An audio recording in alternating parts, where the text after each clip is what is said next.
À la question qu'est-ce qu'une relation toxique, en tout cas une des définitions, c'est une relation où tu souffres, malgré les tentatives d'échange, de communication, de mise en place de comportements différents.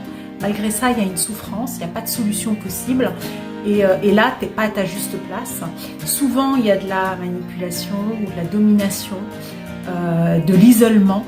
Et du coup, tu t'oublies dans ce genre de relation, tu oublies tes besoins, tu n'oses plus être toi-même. Et ça se traduit par ça demande beaucoup d'énergie. Donc il y a, que ça soit émotionnel, physique, parce que c'est souvent soit des disputes à répétition, des conflits, c'est conflictuel, ou alors tu es complètement éteinte et tu dis rien du tout, mais tu subis pour autant.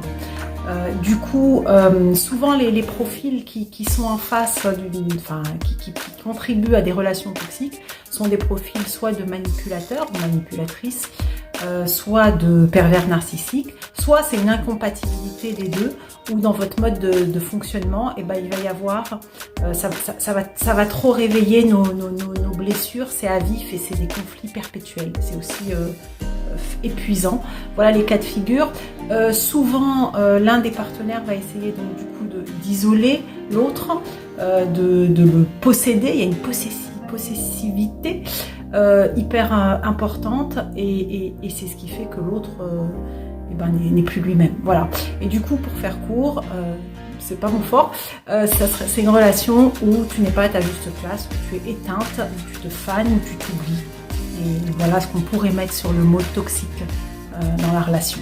C'est pas toujours, ça peut ne pas être dans le cadre amoureux, hein. Là il s'avère qu'on parle du cadre amoureux, ça peut être dans d'autres cas. Ça permet aussi, parce qu'on est deux dans ce genre de relation, évidemment de se remettre en question et de voir qu'est-ce qui fait que j'accepte ça, qu'est-ce qui fait que je me respecte pas, qu'est-ce qui fait que je me considère pas, et de ramener, comme on a pu voir dans d'autres vidéos, à aller se reconnaître sa valeur, s'aimer soi-même pour éviter de rejouer ce genre de situation.